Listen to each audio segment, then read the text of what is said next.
71, getting so close to finishing and having it all together. CROM Anthology #1, waiting for YouTube to go live.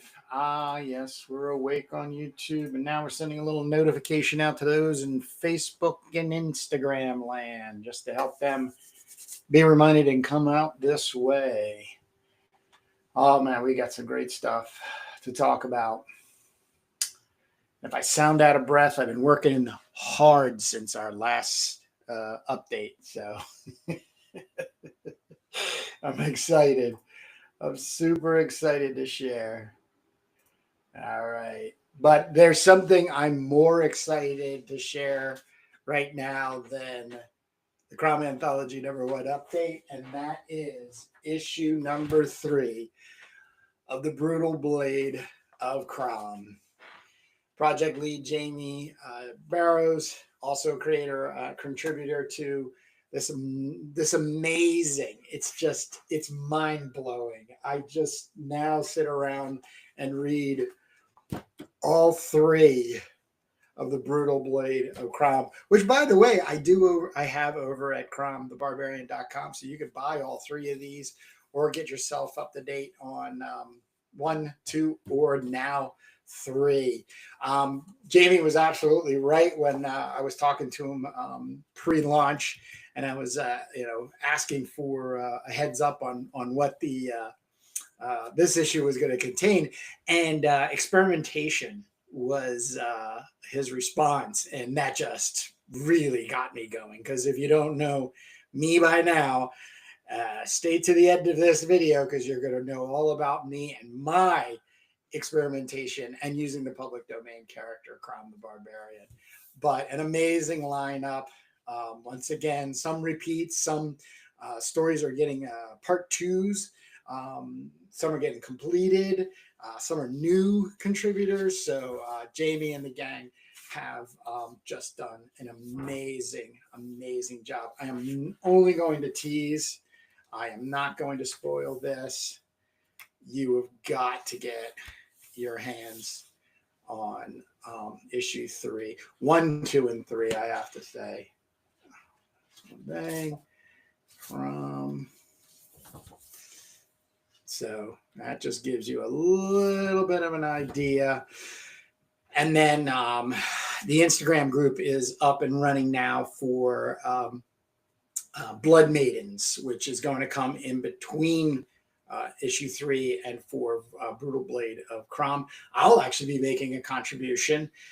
So I'm super excited to be officially a part of the contribution of the Brutal Blade of CROM group of creators. So we got a little bit of coming soon advertisement here on the back. Right now, looks like we're shooting for a March of 2026. So who knows, though? These are soft release dates. We want to be respectful for people's time. This is something to be purely enjoyed, not only in the creative process, but in the reading process. But if you're into sword and sorcery and indie comics, and you do not have copies of Brutal Blade of CROM 1, 2, and 3, you are missing out. Now, here's the other thing over at CromTheBarbarian.com. I have restocked on Jim Gullett's CROM collection. I have copies, and another amazing contribution, and just part of the collection. Sword and sorcery and indie. What a super niche mark. Don't want people to forget that we still have copies of limited edition Scoundrel's Dread by Drawn Sword. Only 100 copies were printed, signed and numbered by Drawn Sword. We have copies. He's over in New Zealand. We did a little fundraiser to get copies over here in the United States, so you can get these without paying $375 in shipping. I have copies of Jeff Lafferty's Berserkonaut, and you can now see our interview with Jeff. Jake and I over at Turbo Pit Fighter got to sit down and talk with Jeff and had an amazing conversation.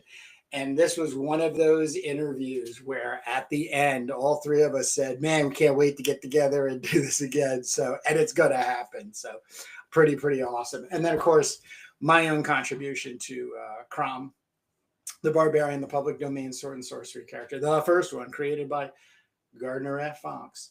140 pages of black and white goodness. Some prose illustrated, working with CROM, working with Mr. Fox directly from an old pulp story he wrote, converted it into a sword and sorcery yarn. His original 4 comics that were published out in 1950, 3 of them, and one of them in 1970.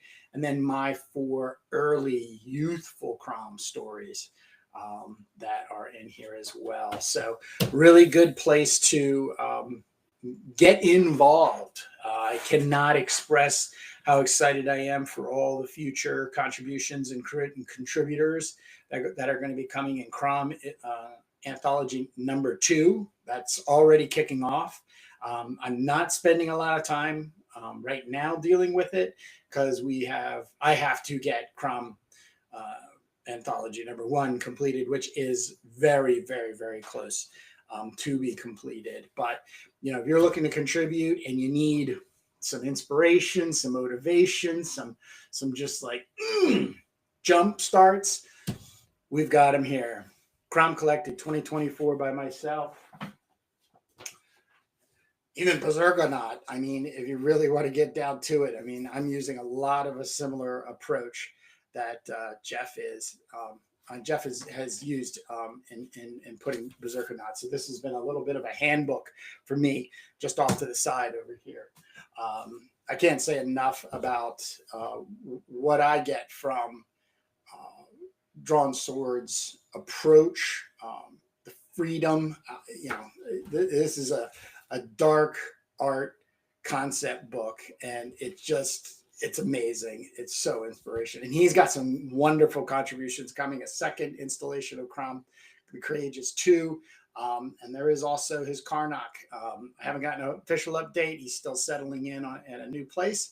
So we're going to find out very soon. Jim Gullett, the first 4 Lucky comics put together.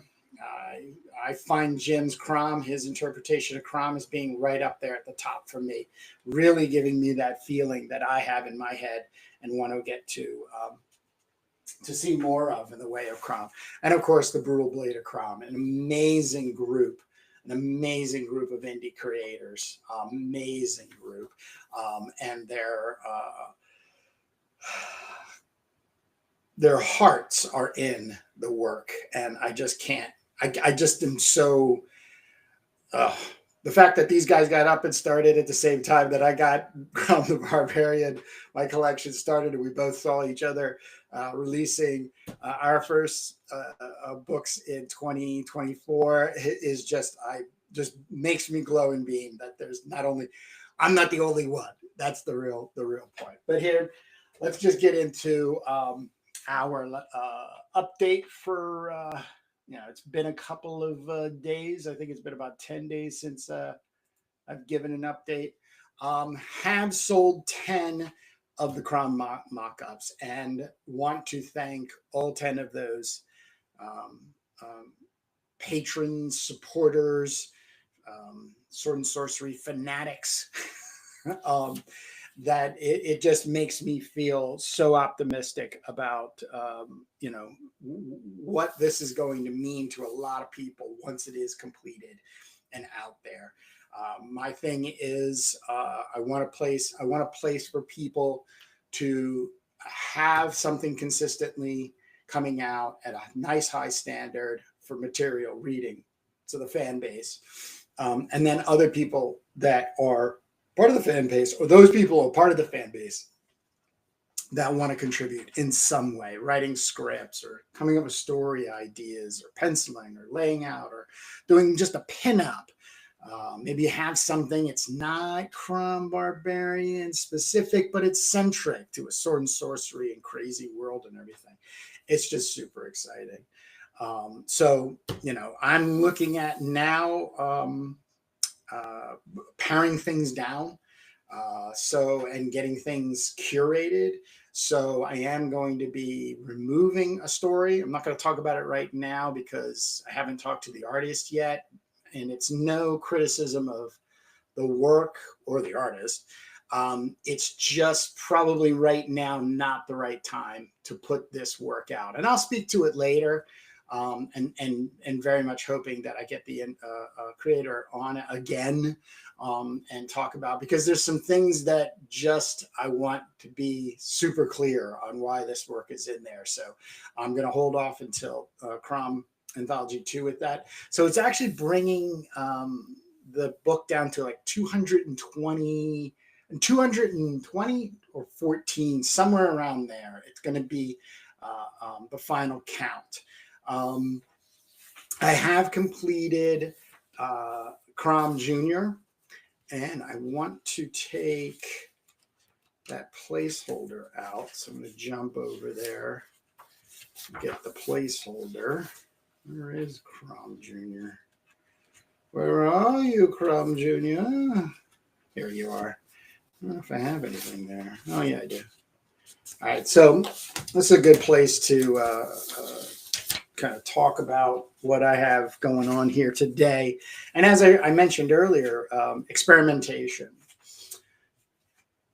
CROM Junior is all about experimentation.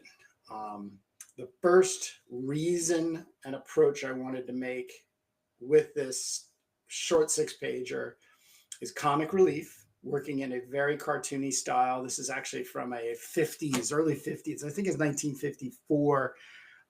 Basil the Brave, just like a little Viking boy who runs around and has these comical thing. I just basically lifted that character, converted him over into a CROM the Barbarian story, basically giving some support in the history of CROM. And there's some really interesting things that have come about in this story getting completed. One of the feelings I started realizing is, the way I'm approaching CROM's major story arc and becoming this tough god, terrible god, cruel god, is he starts out as a child like everybody. And so there's going to be this comic relief, but there's still going to be things like characters are going to still be in the grown-up world of CROM and coming down. So it's going to be really a fun place in departure and enjoying oneself. So these are that pages as they are, as I call the 80% skeletal, just black and white line work. I got to a point where I was, going to just do the gray value system, where I do the liquid masking and then I do the water soluble graphite wash over it to give that value. But I ended up throwing in some water soluble Crayola marker coloring because I did want to do some coloring, and I wanted to do the coloring for two reasons. One would be that the color pages will be printed black and white in the book, the CROM Anthologies, but I'm going to get them out to 6 stories or so and put them in their own separate colored book. So that's going to be interesting. I still got to figure out how that is all going to work and timing. I really don't want to wait 6 some odd years to get all the young CROM pages together. So I might be putting, more stuff together and holding it off and teasing and then releasing it all together and stuff. The bigger part is I wanted to get myself warmed up for the full color cover. So I just didn't want to go from all of this black and white work straight into then struggling on a large 17 by 22 full color cover. And I have to say the magic did appear. It's pretty awesome of what I've been able to get done. Bat Merc over on YouTube in the chats. Good morning. Yes, cup of coffee is a brewing. All right. So let's not take any more time. Let's show up the pages. So last time I I was showing these pages off. This is the gray water-soluble wash work. And then the fuzzy, washed out, stained, airbrush style looking Crayola markers. It got to a point where I really enjoy these pages as is and really just didn't want to work right over the top of them. So I thought to myself, I'll do a test page. So I printed out page 1 at 13 by 19 and then just started messing around and coming up with some color ideas. And that went so well that I decided to, you know what, let's preserve these pages because they have such a resonance with me in the stage of approaching color. I'd also like to see how these look black and white printed. So there's, something there, it's modern technology. I can save these pages, print out, spend some money on some printing ink cartridges to get these 13 by 19 full color pages printed out and then do a version in full color. So I've kept these original, we'll call it like 90% complete. And now I have completed them in color. And I am my wife actually was bowled over. I was away when she got home.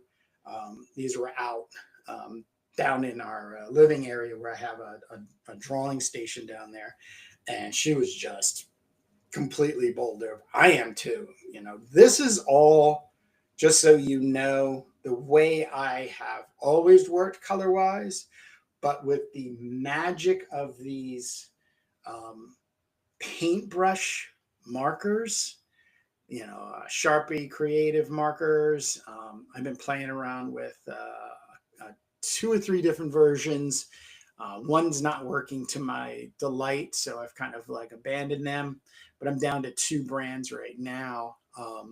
And it's incredibly amazing. And I'm not even at the full palette range that these markers. I think one of them, one I have 148 count, but it has this like tray of 12 metallic colored ones. And I did kind of do some metallic for the buttons on Vorax stuff. But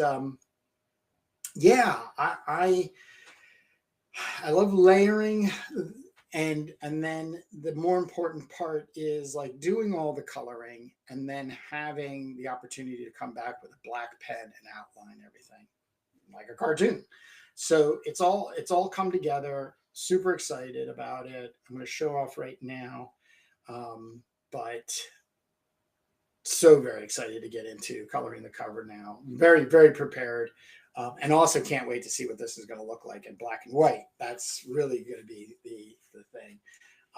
So same, this is a 6-page story, just playing with color, bouncing you around.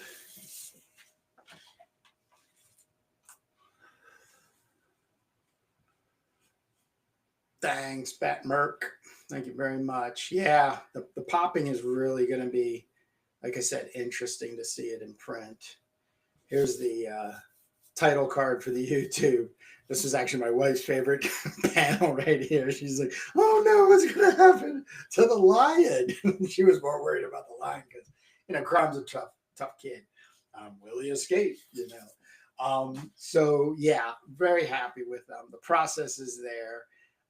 The feeling is that I want is there. And I can't wait to get more work like this incorporated into CROM Anthologies and just my own approach. So this was fun. This was another favorite of my wife. It was a dinner is serves, and they're walking CROM out there. So in addition, color pencils. Color processing has always been in this. I hate to use the reference Simon Bisley, but he is when it comes to comic book coloring. He still is just very magnetic for me to how he does it, and just keep that loose freedom in his work. I just, I'm really chasing that. So, he uses gouache, spray paint, color pencils, black markers. So I kind of keep myself in that same, pretty within those parameters.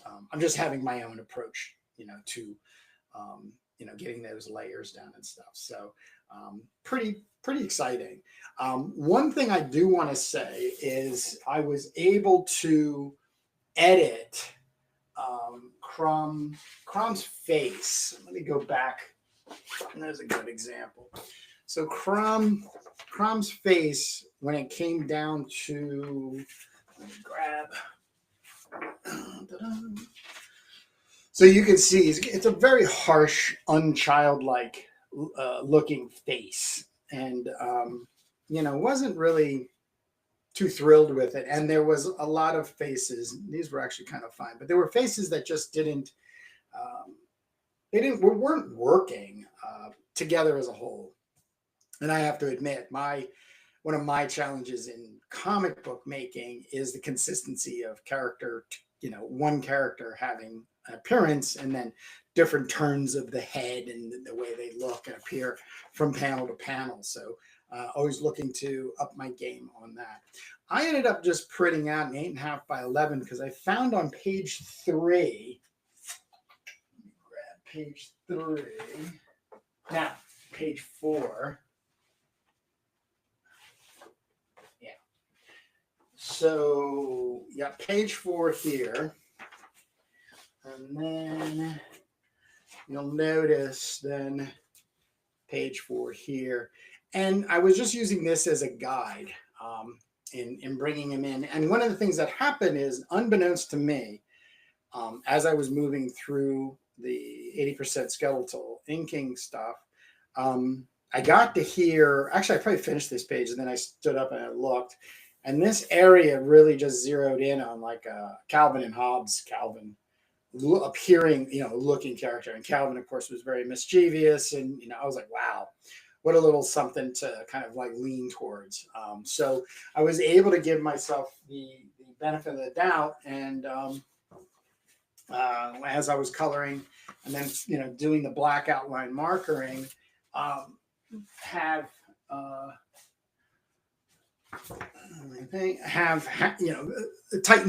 up the appearance so they all sequence. Each time you're looking at at CROM, he looks like CROM in every panel. So this caricature, and that I feel like I really did hit the mark on it. So I'm super excited about this and getting more of this type of work integrated into my flow, and also the character himself. So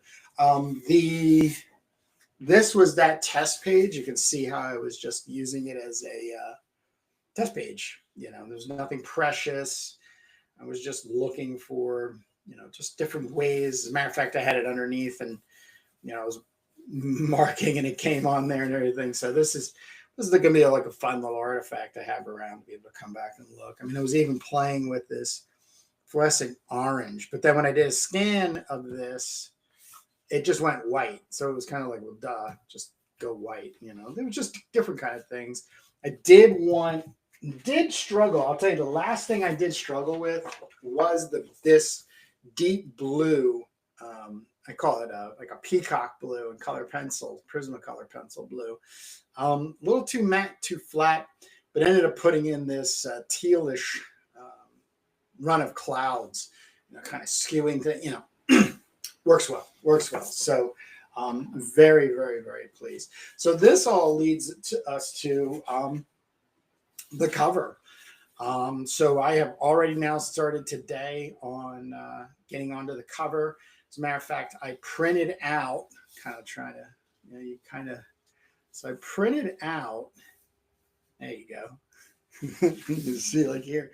So I just put an 8.5 by 11 piece of cardstock in the printer, dropped this into a 8.5 by 11 Photoshop file, and then printed it out in the yellow orange. Is not quite the vibrancy I was able to get on my buddy Matt Stawicki's printer, but it was enough to let me start playing around with the paint markers and layering. And let me tell you, it's looking good. It's looking good. I have yet to even get to like putting some colored pencil down. I did a little bit on her cape skirty kind of thing. But really you can see how this is all this mask is going to be is just black line, brush line. That's it. And it's going to have this just like thing like charcoal, and that's the down here.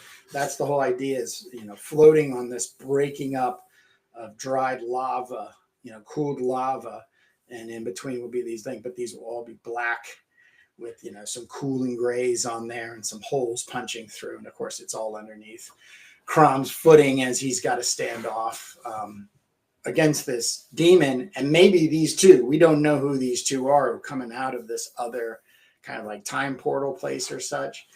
So this is already in the works, and I really am excited. So other than getting the cover completed, which a week or two, it's the only thing I have on my plate other than, my day-to-day running businesses that I do, work, job, making money kind of stuff.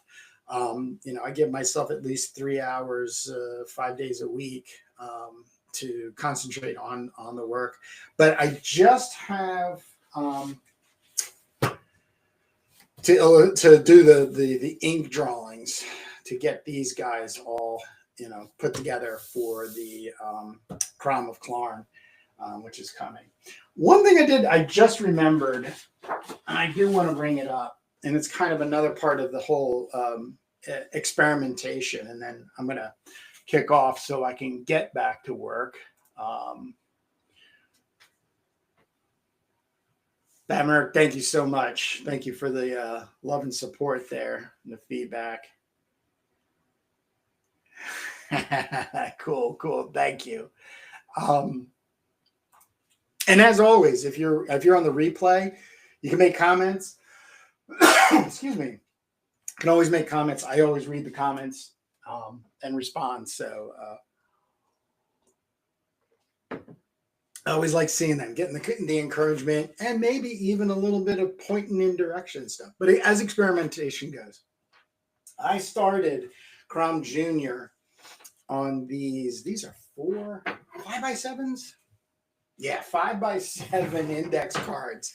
So you could see the process that I wanted to play with was one where I drew out using the Basil the Bold 1950s cartoon from the Golden Age, and then blew these up to 13x19, 10% opacity, and then started doing the skeletal 80% black and white ink, just black ink, on white paper, and then continue there. This was another positive. This is another thing that's going to get integrated, is that I'm going to give myself the ability to spend some time in this smaller format, which, reduces and eliminates all of that busy detailing stuff, which should come at the end anyways, and get to that pure composition, stronger composition, and storytelling. I think the hardest thing in comics for anybody all the time, no matter at what level you're at, is the timing of those panels and what's going on and how are they related to each other from here to here to here, and then people walking away from the experience going, wow, that was a really cool story, man. I can't wait for the next one. That's always what we're looking for as an end result. So, the CROM Junior as an experimentation, it's really upping my game. And me sharing it on the updates is, something I do to encourage others to experiment and play. And we've got this great character CROM the Barbarian, who's in the public domain, and anybody can work on them. And we've got all these other people that are working on stuff, so we can collect some comic books and have some really good times. But the next time you see me, you're going to see these illustrations in a completed cover. So these illustrations I'll be working on. So I'm anticipating like another 10 days from now, and showing off the full color cover there, and then the whatever I have completed so far in the way of the spot illustrations. So other than that, I'm going to let everybody get back to reading comics, making them if they choose. Once again, want to thank all of those 10 supporters who went out and got a copy of the mock-up, the printed mock-up, which when we do go into the wild release of CROM the Barbarian Anthology #1, this will be no longer available. So I'm still wanting to sell copies. Copies are still offered. So if you want to get a copy, you're more than welcome to go to CROMthebarbarian.com and grab a copy. But once the real deal is alive, this goes away and it becomes its own little artifact. Can't express how exciting it is to have 3 other issues. I mean, this is 52 pages each, so that's 150 pages of sword and sorcery indie comic book goodness. I have these copies for sale at CROMthebarbarian.com. Of course, Jim Gullett, CROM Collection, first 4 from Lucky Comics. Drawn Swords, Dark Art Book, Concept Art Book, Scoundrel's Dread, also available. Jeff Lafferty's Berserkonaut. You can see in the experimentation why this book was just right over to get me motivated, but also zeroed in on. We actually brought up and talked a little bit about how Bisley is a big influence, but Jeff is just, man. He's somebody you have to live up to, in my opinion, when it comes to making comics.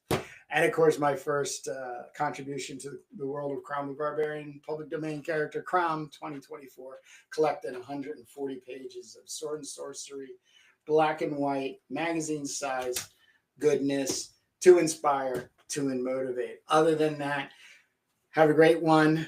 Remember, it's all about low to no stress. All right, everybody. And it all gets done in the end. So thanks again for coming in on the live. If you're getting me on the replay, thanks for making it out this far. But man, I got to get back to work. So we'll see you guys later. Take care. Bad Merc, thank you very much. Headless Borghese, thank you very much. Just ordered CROM everything. Looking for awesome. Just got an order. Fantastic. Great. So I'm going to keep the support going. This is fantastic. I'm so excited. I'm stumbling over my words. Guys, have a great one. We'll see you in about 10 days for the next update.